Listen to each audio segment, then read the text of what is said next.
Kalau tidak ada itu, berarti Agnes Monica masih berhak membawakannya secara komersil. Asal, dengan ketentuan bahwa Agnes Monica, pihak penyelenggara atau pihak Agnes Monica-nya membayarkan royalti kepada pencipta lagu melalui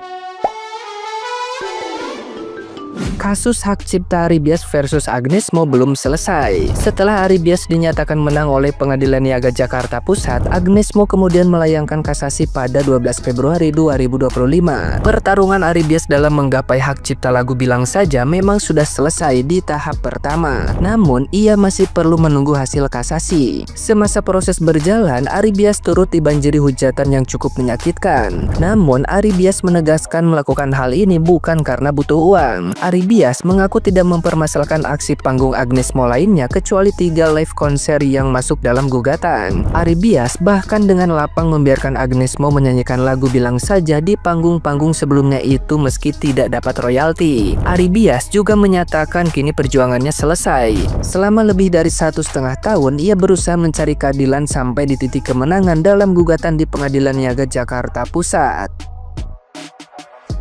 Nah, gimana nih menurut netizen yang terhormat? Silahkan berkomentar ya. Tadi abang bertanya kan, unsur keserakahan yang ditujukan ke abang tuh seperti apa? Sama, aku juga atau masyarakat yang lain juga penasaran, kok bisa ada kata-kata serakah gitu ya kan? Nah, jadi tadi baru diupload tuh bang di YouTube-nya Deddy Corbuzier 7 jam yang lalu kurang lebih. Aku udah nonton ya dari awal hingga akhir bang. Di situ semua ada jawabannya. Makanya biar kita sama-sama tahu, kusarankan juga sama Bang Piu dan kawan-kawan abang di situ, ajak bang nonton segera YouTube-nya Deddy Corbuzier ya, podcast antara Agnes Monica dengan Deddy Corbuzier. Di situ bang dijawab semua pertanyaan-pertanyaan itu. Masyarakat pun jadi mendapatkan edukasi tentang hukum-hukum ini lagi bang ya. Aku bilang sama, di situ sudah jelas semua, mulai dari izinnya, mekanismenya, siapa pembayar royaltinya, siapa yang bertanggung jawab ya bang, semua udah jelas di situ diceritakan si Agnes. Nggak hanya si Agnes saja bang yang bintang tamunya di situ. Agnes Monica juga mendatangkan dosennya dulu waktu kuliah ya, Prof apa gitu namanya, lupa aku bang. Sama satu lagi bapak-bapak perwakilan negara lah bang, karena bapak itu bekerja di salah satu lembaga yang memang mengurusi itu di bidangnya. Lebih bagus kalian bang semua ya yang apa namanya ya, yang menyalahkan Agnes, tonton aja segera YouTube itu biar clear semua, biar melek semua. Jadi masyarakat ini pun semua udah jadi pada paham tentang hukum yang kalian permasalahkan itu. Udah jelas kok, udah. Sampai Prof itu bilang, tau kalian bang, Prof itu, dosen si Agnes itu bilang, si Agnes itu aset negara, aset negara. Jadi saatnya si Agnes sekarang bersuara, kata Prof itu. Supaya apa? Yang lainnya tidak mengalami nasib seperti si Agnes ini, gitu loh. Puas sekali aku tadi nonton podcast YouTube-nya si Deddy Corbuzier sama si Agnes serta Prof dan Bapak itu tadi, berempat orang tuh di situ. Dari awal sampai berapa menit itu si Agnes dulu sama Deddy Corbuzier, abis itu Prof itu sama Bapak itu datang diundang. Jelas semua bang, jelas. Udah kalian tonton aja di situ semua ya, udah jelas. Sampai aku tahu juga pembayaran royalti itu ternyata 2% dari harga tiket, dari harga penjualan tiket kotor gitu. Pokoknya gitu gitulah bang, ada 2%nya gitu. Puas sekali aku. Sorry ya bang, kali ini Agnes menang. podcastnya Deddy Corbuzier, dari kanal YouTube-nya Deddy Corbuzier, yang kita ketahui narasumbernya itu Agnes Monica. Dalam video tersebut Agnes Monica menerangkan bahwa dia telah digugat secara perdata oleh pencipta lagu yang lagunya ia bawakan pada saat performance di Jakarta, Bandung, dan Surabaya pada tahun 2023. Nah, kita garis bawah ya, Jakarta, Bandung, Surabaya tahun 2023. Nah, pada putusan persidangannya itu mengabulkan sebagian gugatan pencipta lagu ini terkait hak royaltinya. Hak royalti pada 3 show itu tahun 2023 tidak dibayarkan oleh pencipta lagu yang lagunya dibawakan Agnes Monica. Kemudian dalam pertimbangannya Majelis Hakim berkesimpulan bahwa Agnes Monica melanggar pasal 9 ayat 2 dan ayat 3 Undang-Undang Hak Cipta ya. Agnes Monica itu telah membawakan atau telah mengkomersilkan secara ekonomi lagu tersebut sejak tahun 2003 sampai sebelum 2023 ya, yang dipermasalahkan oleh penggugat. Artinya pencipta lagu ya selaku penggugat mengizinkan penggunaan lagu itu secara komersil oleh Agnes Monica dari tahun 2003 sampai tahun 2023 ya. Oke. Pertanyaannya, kalau tahun 2023 yang dipermasalahkan oleh penggugat tidak diizinkan, ada tidak pencipta lagu mensomasi atau memberi statement atau memberi pernyataan kepada Agnes Monica untuk tidak memperbolehkan membawakan lagu tersebut pada tahun 2003 ke atas? Simple. Kalau ada somasi sebelum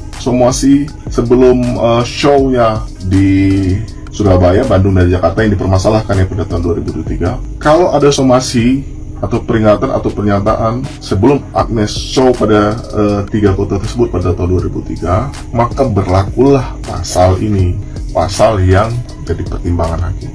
Kalau tidak ada itu, berarti Agnes Monica masih berhak membawakannya secara komersil, asal dengan ketentuan bahwa Agnes Monica, pihak penyelenggara atau pihak Agnes Monica-nya membayarkan royalti kepada pencipta lagu melalui lembaga manajemen kolektif, LMK namanya. Nah, kalau itu sudah dibayarkan, maka terpenuhilah kewajiban Agnes Monica ataupun pihak penyelenggara dalam 3 show tersebut. Permasalahannya di mana? Nah, berdasarkan sumber ini, ya dari sini, penggugat ataupun pencipta lagu merasa tidak menerima royalti atau hak ekonomi dari ketiga show Agnes Monica tersebut, yang mana Agnes Monica membawakan lagu ciptaannya pada show tersebut ya pada tahun 2023. Nah, kalau seperti itu permasalahannya, kita lihat rujukan dalam pasal 23 ayat 5 di undang-undang yang sama. Saya bacakan, setiap orang dapat melakukan penggunaan secara komersial ciptaan dalam suatu pertunjukan tanpa meminta izin terlebih dahulu kepada pencipta dengan membayar imbalan kepada pencipta melalui lembaga manajemen kolektif. Oke, dalam pasal ini sudah menerangkan bahwa setiap orang itu penyelenggara ataupun penggunanya, pengguna secara pribadi, mereka wajib membayarkan royalti atau hak ekonomi itu kepada lembaga manajemen kolektif. Nah, yang mana lembaga manajemen kolektif ini merupakan satu pintu wadah untuk menyalurkan hak-hak kolektifnya, hak-hak royaltinya kepada pencipta ya.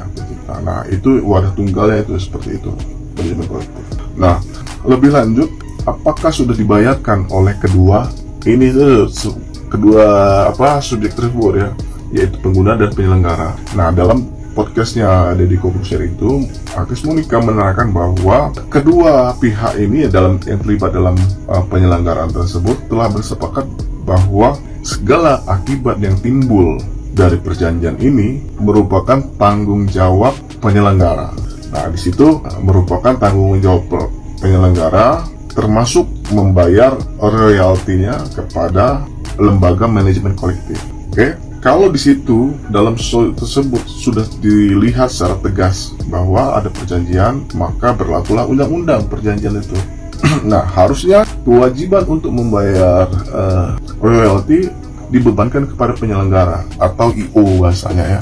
Kalau LMK tidak membayar kepada hak ekonomi kepada ataupun royalti kepada pencipta lagu, dikarenakan pihak penyelenggara atau pihak pengguna tidak membayarkan royalti pencipta lagu kepada LMK, maka LMK ini diajukan sebagai saksi dalam persidangan. Nah, di situ LMK menerangkan bahwa tidak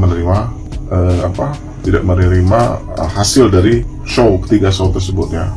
Nah, kemudian kalaupun ini diarahkan kepada penyelenggara dan pengguna lagu tersebut, dalam hal ini Agnes Monica, keduanya harus diikat secara sama-sama tergugat, karena keduanya tersebut adalah pelaku penyelenggara, pelaku dalam peristiwa atau acara yang diperkarakan ini. Karena kedua pihak ini telah mengadakan satu pertunjukan musik yang mana kedua pihak ini, penyelenggara dan pengguna ciptaan tersebut atau lagu tersebut, telah bersepakat bahwa kewajiban-kewajiban yang timbul dari perjanjian tersebut merupakan dibebankan kepada penyelenggara. Oleh karenanya, putusan Pengadilan Negeri Jakarta Pusat tidaklah tepat membebankan tanggung jawab ini kepada tergugat, yaitu Agnes Monica. Karena apa? perjanjian tersebut berlaku undang-undang.